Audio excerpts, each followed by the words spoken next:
final thought is, I kind of touched on this earlier, but the more you can just kind of relax and chill out about the whole process. Here's another stupid movie photo. The more you can kind of just be chill about everything and just, treat business like it's just business. It's not life or death. I mean, we're all here to have a good time and learn and, change the world, and everyone's and assuming positive intentions by everyone and just feeling kind of relaxed about what you're doing. You're going to go into meetings and pitches feeling pretty good about yourself and be relaxed enough to handle whichever questions the venture people are throwing at you. So it's important to work hard to get this right and nail your pitch and really feel like you put work into it. But you shouldn't be neglecting your family or your health or whatever. So yeah, don't take it all too seriously. I think that's it. Are there more questions? You have a question? Yeah, if you really want to impress them and stand out and make them memory, what are things that you see people do that other people don't do every day to increase those chances? I mean, that's a good question. I mean, that's a broad question. You just mean in the way they handle themselves in the phone call, or just the substance of their companies? Can you be more specific? I guess not really about their companies, but how they handle it or how they portray it. That really makes them stand out in your mind. The one slide I had with all the questions, I think being able to coherently speak on how your company is doing without source material or slides in front of you. Not that slides are bad, but just being able to answer questions and field them on the cuff in a thoughtful way is more than a lot of people generally are capable of doing. A lot of people hone their message in the deck and they get everything they want to say in the deck, are totally rigid about it, but if you answer a question that they weren't anticipating, they totally freeze, and then you kind of realize that maybe the presentation has been a little over-engineered and they're not necessarily a loose, thoughtful entrepreneur that you're looking for. So the people that are really impressive to me are people that take understanding their business metrics and understanding what their company is trying to do. It's not 24 hours a day, but it's a full-time effort to them. It's not just something they do periodically when they're fundraising. And that shines through when they're just very, very casually but quickly and thoughtfully answering the questions that we have. And that just comes from understanding your business and taking time to understand your customers. And what is Toba Capital investing in, or your big trends that you guys are watching? We do pretty much all B2B software, it's mostly enterprise IT type stuff, and business applications. So anything that's Salesforce, Eloqua, just big enterprise contract type deployments we generally do. So I don't know if we have any super insightful investment theses. We're only about 2 years old, so we're just trying to kind of figure out the stuff that we believe in. We had a big discussion about Bitcoin last month and whether we wanted to get involved or not. We haven't made an investment yet. We may make an investment in Bitcoin. I don't know. But we're kind of a fund in search for some more hard theses, and we're just trying to figure that out. But in general, we just like business software. When looking at enterprise business software and who you're going to invest in, what are the 3 biggest things you look for in a software company?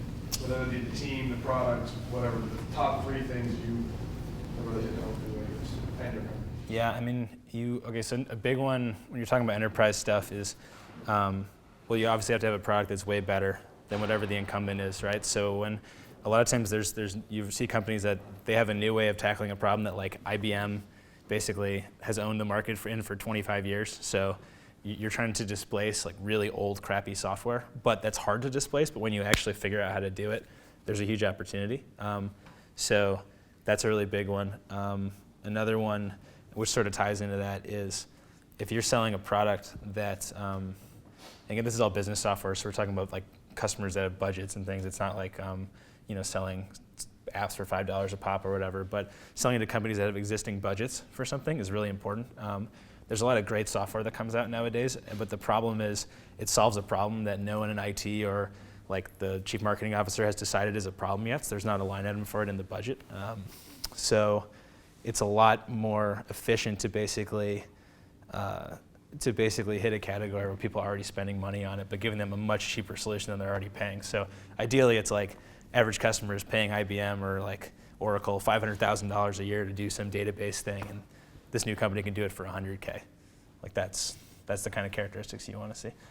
And obviously, again, thoughtful entrepreneurs, charismatic, thoughtful, intelligent entrepreneurs that can command a room and can convince people to come work for them is a big one. CEO charisma is super important thing in general. I mean, for the early stages of a company, the CEO is recruiting all the employees, is convincing the spouses of the employees that this is a good idea and they're not going to like ruin their husband or wife's career.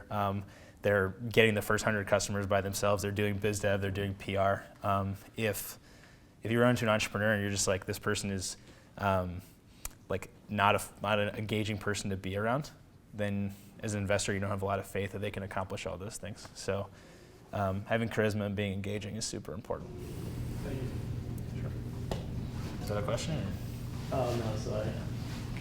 So in one of your core posts, you were talking about how there's so many ways to get into VC, and you kind of fell into it by following an idol of yours, if I'm not mistaken. And then, That's right. so you worked at Dell, and then you came to VC. What was the jump like? Did and research. What was the jump like, and what would you suggest if one of us wanted to get into VC? So yeah, I mean, like you said, I worked for a mentor at Dell, and he went over to Toba, so I joined him. The jump was like I went to Asia for 3 months and like ate Chinese food for a while, and hung around with a backpack. It's hard to get into venture without knowing someone who's already a partner or someone relatively senior in the fund, because most firms don't advertise those positions. So you generally need someone you've worked for in the past to vouch for you.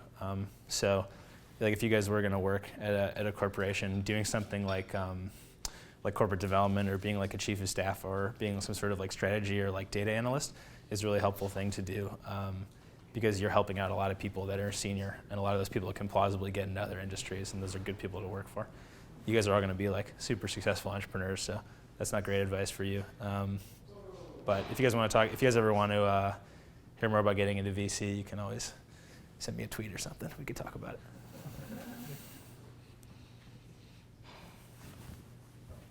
I'm stretching. Anything else? Do you think you'll stay with Toba, or is there anything, any other companies that you plan to join, or what is it that Toba sets apart for you, besides just your mentor? Yeah, I mean, I'm not looking to move at all. But I mean, it's not just my mentor. There's a lot of really smart people that work at our fund. Most of the partners in our fund have all been CEOs of enterprise software companies that got pretty big scale. One of them was a $1 billion company called Quest Software. So there's, if you work in venture, there's a lot of really smart people you get to work from. But a lot of people make the jump from VC to one of their portfolio companies, because like when you're working at the fund, you can see which ones are growing more quickly, and sometimes you can catch on a rocket ship like more before the rest of the labor market knows that that's a good company to work for. So that's a plausible thing, but not really looking. I was wondering, like, when you're evaluating an entrepreneur, what are the top 3 characters you're trying to see from? Just like I said a second ago, so charisma, which is just like persuasive ability and fun to be around. Thoughtfulness, which is different than intelligence. So it's not necessarily raw intelligence, but people that are thinking very carefully and thoughtfully about their company. I guess those are the big 2. I don't know what the third would be. Whatever the third would be a distant. Whatever the third would be significantly behind those 2. I think those are the biggest ones we talk about. I guess the third one we talk about is scrappiness. So scrappy means being really resourceful. So being able to get your company very far without a lot of capital or resources. Just by either working hard or trying to leverage opportunities other people don't see is a really good trait. So like when we see companies that they've already raised $10 million and they've gotten to like $1 million in revenues, we'd much rather see a company that only raised $2 million and got to $3 million in revenues, because they did a lot more with less resources, which is a good trait. Gotcha. I'm just really curious about life as working at a VC. So there's 2 questions. One is, are you allowed to put in money, your own money, into the portfolio, into specific companies in the portfolio?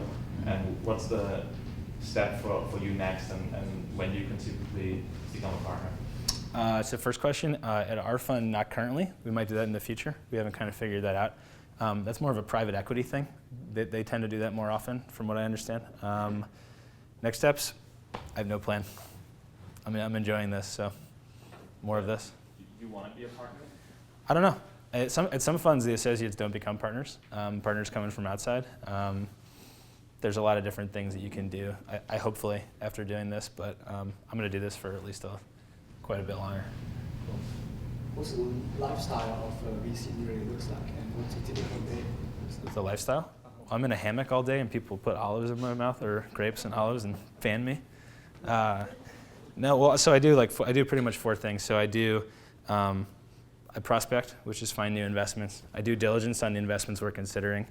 I help service our existing portfolio companies. So that's like, I sometimes do projects with them, like help them with marketing or help them with branding or messaging. And then I do general like firm PR, which is like write on Quora or do things like this and just tell people about what we're doing. So it's kind of all over the place. Like I'm barely in the office, and I drive around a lot and fly around a lot and write a lot. It's pretty fun. You guys should think about doing it. It's not bad. Do I have weekend time? I get time to relax and chill. Yeah, but sometimes I mean you're not like always on, but like even the weekend if I'm in the middle of doing stuff, like check your email periodically. A lot of especially out here, a lot of the people in the Bay Area that are your friends are also technology people. So sometimes your friendships like blend into your work, right? Like maybe they're just your buddy, but then they have a startup or something, they want some advice. Maybe that could be a deal for the fund. I don't know. So I think it's much like being an entrepreneur. Your personal and your professional life blend more than in other jobs, right? Like it's not like 5 o'clock, I'm done. Are we good on one more? Yeah, but I've seen many job applications for that, and a lot of them require like experience in the investment banking field. At the jobs for the venture fund?